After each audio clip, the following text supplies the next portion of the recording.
I'm Firefighter Lydia Hovey, and I'm here today at Station 19 in South Riding to run some calls, but also to read to you 4 books and badges.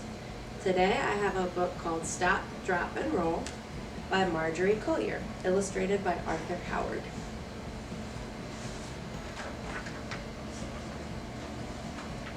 Jessica was a worrier.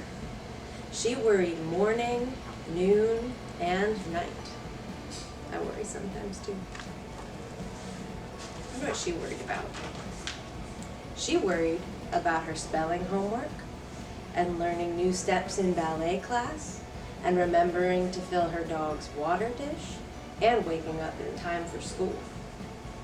I always used to worry about waking up in time for school.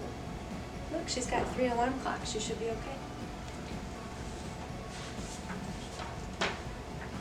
But one Monday morning in October, Jessica's teacher gave her something new to worry about. "It's Fire Prevention Week," explained Mr. Martin. "So for the next few days, we're going to talk about fire safety." "Uh-oh," groaned Jessica. "And this Friday," Mr. Martin continued, "we've been asked to share what we've learned with the entire school." "Oh no," moaned Jessica. "Let's begin with smoke alarms," said Mr. Martin. "Your home should have them on every floor. Automatic fire sprinklers are a good idea too." That's true. "Smoke alarms, sprinklers." Jessica had never seen either in her house. "Your family should also have escape plans in case of a fire," said Mr. Martin, "and fire drills so everyone knows what to do." Jessica chewed her pencil in half. Escape plans? Now she was really worried.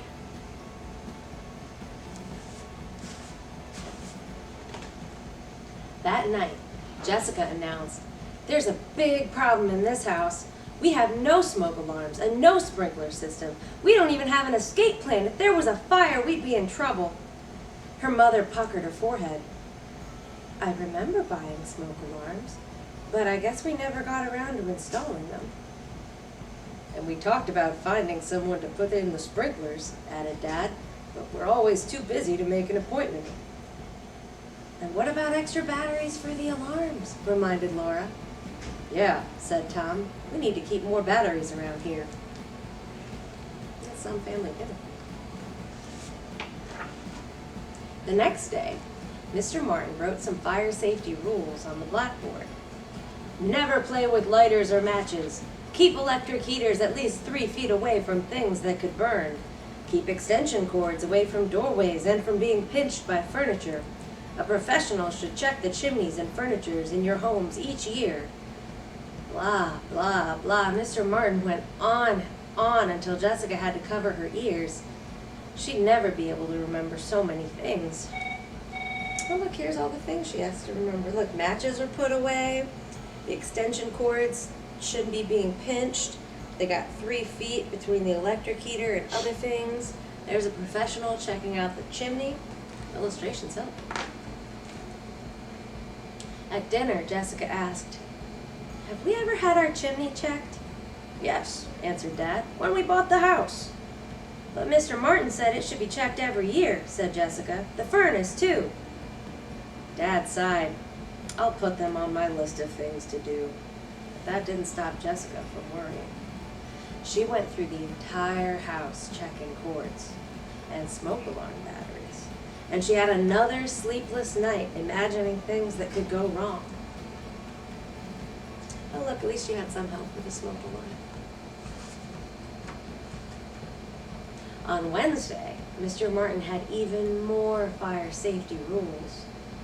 Heat makes smoke rise. So if you're in a fire, you must crawl under the smoke where the air is cleaner. And when you reach a door, touch it. If it feels cool, it's safe to open. Jessica tugged at a barrette. What if the door felt warm? What should I do then? If the door's warm, continued Mr. Martin, don't open it. Find a window and call for help. Then wait for a firefighter to come and tell you what to do. Sorry.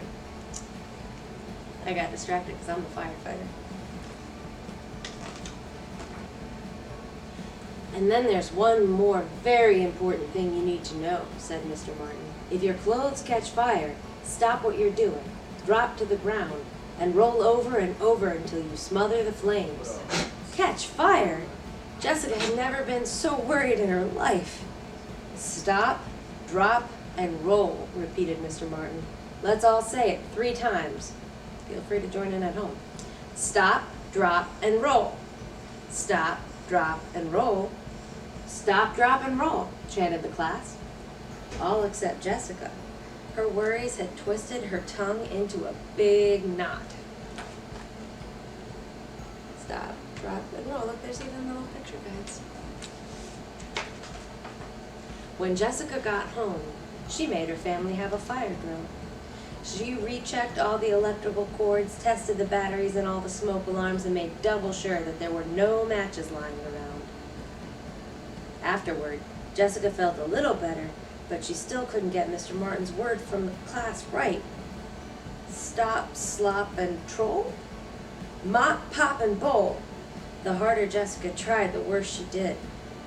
But she went to sleep feeling a little better. At least she knew what to do if there was a fire during the night.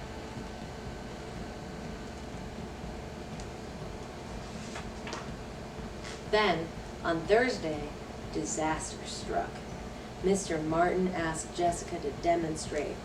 Stop, drop, and roll at the assembly the next day.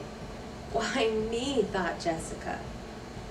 On the bus home, she tried to practice the words stop, flop, and roll, flop, mop, and stroll, stop, pop, and hole, but they kept coming out wrong. Jessica was so worried about the assembly that she couldn't even enjoy Tom's birthday party. Stop, drop, and roll. Slop, drop, and hole. Plop, mop, and stroll, she muttered to herself. Because of all her muttering, she didn't even notice when Mom brought in the cake. It had 7 big candles on it. 6 were for Tom's 6th birthday, and 1 was for him to wish on.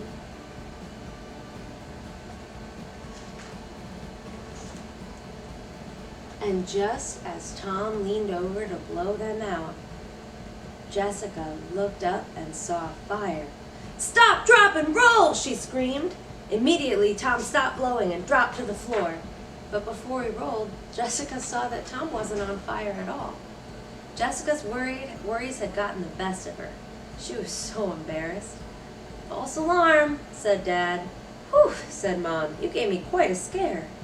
I'm sorry, said Jessica, but I thought... You thought quickly, interrupted Dad. That's good, because it's better to be safe than sorry. Besides, added Laura, you finally said it right.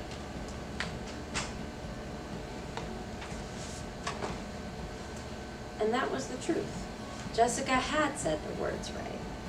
And now that she had, she was confident she'd never forget any of the fire safety rules she had learned that week. And you know what?